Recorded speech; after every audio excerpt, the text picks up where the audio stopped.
Balabharathi madam, இப்ப நீங்க இன்னொரு விஷயம் கவனிச்சு பாத்தீங்கன்னா, இப்ப அவங்களும் என்ன சொல்றாங்கன்னா முஜாஹிதீன் அமைப்பு அப்படின்னு, அதாவது குண்டு வெடிக்கிறதுக்கு முன்னாடியே அவங்க வச்சிருவாங்க அப்படின்னு நாங்க சொன்னோம் அப்படிங்கிறாங்க. அந்த அமைப்பு வந்து பாரதிய ஜனதா சொல்றாங்க. இப்ப ராகுல் காந்தி சொல்லியிருக்கக்கூடிய இங்க உள்ள இஸ்லாமியர்கள், பாதிக்கப்பட்ட இஸ்லாமியர்கள் பாகிஸ்தான் பயன்படுத்திக் கொள்ளும் அப்படிங்கிற விஷயத்தை சொல்றாங்க. இந்த விஷயம் வந்து இது போன்ற ஒரு சம்பவம் நடைபெறதும் இது போன்ற உரையாடல்களும் யாருக்கு சாதகமா இருக்கும்னு நினைக்கிறீங்க? யாருக்கு பாதிப்படை செய்யும் நினைக்கிறீங்க? கட்டாயமா இஸ்லாமிய மக்களுக்கு தான் பாதிப்பு. குறிப்பாக இஸ்லாமிய இளைஞர்களை இன்னைக்கும் ரொம்ப சந்தேக கண்ணோட பார்க்கக்கூடிய சூழ்நிலை உருவாயிருச்சு. ஒரு முஸ்லீம் குடும்பம்னா அவங்களுக்கு நகரத்துல வாடகைக்கு கூட வீடு கொடுக்கறது இல்லை. இதுல ஒரு அரசியல் போயிட்டே இருக்கு. அப்படின்னா நம்ம இந்த மண்ணில் பிறந்த சிறுபான்மை மக்களை நம்ம மக்கள் நம்ம சகோதரன் பாக்குறோமா, இல்ல அவங்கள பாக்குறப்பவே பாகிஸ்தான்காரக அப்படின்னு பாக்குறோமா? அப்போ இந்த இந்த இப்ப நடந்திருக்கக்கூடிய வெடிகுண்டு சம்பவமா இருந்தாலும் சரி, ராகுல் காந்தி சொல்லியிருக்கக்கூடிய விஷயம் வந்து இந்திய நாட்டினுடைய இஸ்லாமிய பகுதியில் இருக்கக்கூடிய இளைஞர்களுக்கு போதிய கல்வி கிடையாது. வர்மா கமிஷன் எதை சொல்லியிருக்கு?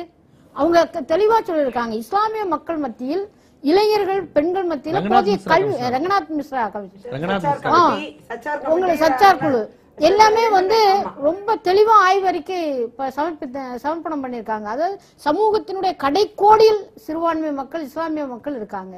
என்ன கல்வி இருக்கு? கடுமையான வறுமை, ஏழ்மை. அந்த இளைஞர்களை யார் வேணாலும் பயன்படுத்துவாங்கல்ல. இந்துத்துவ அமைப்புலையும் இளைஞர்கள் அப்படிதான் பயன்படுத்தப்படுறாங்க.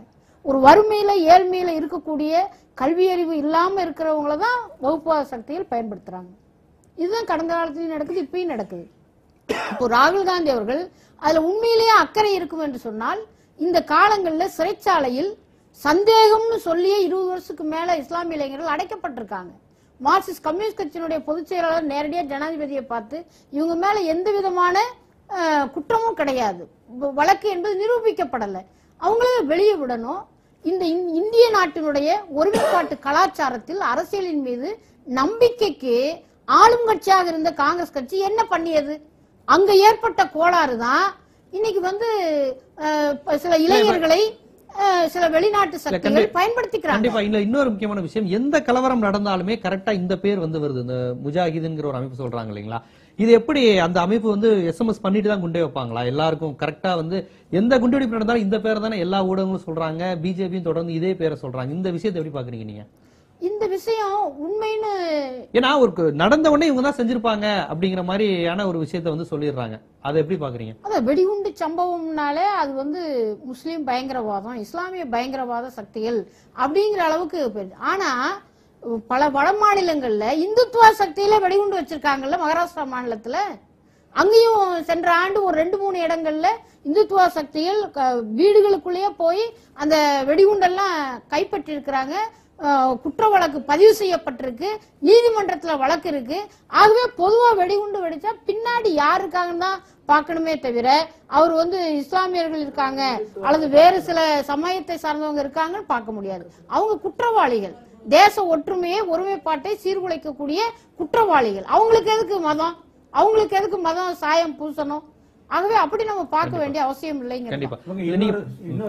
சொன்னதுல இங்க இருக்கிற முஸ்லீம்கள் வந்து அதுக்கு சப்போர்ட் பண்றாங்கிறத கொஞ்சம் கூட நான் இப்ப காவல்துறை அதிகாரிங்கிற முறையில் நான் சொல்றது என்னன்னா, அந்த மாதிரி கிடையவே கிடையாது. இங்க உள்ள முஸ்லீம்கள் மிகவும் சகோதரத்துவத்தோட நல்லா பழகுறாங்க. கொஞ்சம் கூட இந்த கோயம்புத்தூர்ல ஏற்பட்ட குண்டு வெடிப்புக்கு அப்புறம் அந்த கோயம்புத்தூர் நல்ல நிலைமையா வளர்றது காரணமா ரொம்ப கோஆபரேட் பண்ணது அந்த ஒரு முஸ்லீம்கள் தான், நல்லவர்கள் தான். எல்லா முஸ்லீம்களும் அந்த மாதிரி வந்து தீவிரவாத இயக்கத்துக்கு பின்னாடி போறதும் கிடையாது.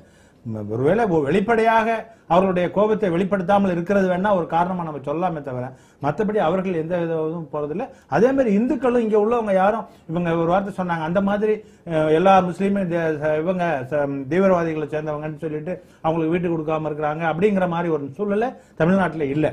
நல்லா எல்லாரும் நல்லபடியா தான் இருக்காங்க. இல்லைன்னு சொல்ல போனா நிறைய இடங்கள்ல வந்து அவங்க முக்கியமான பதவியில் இருக்கிறாங்க.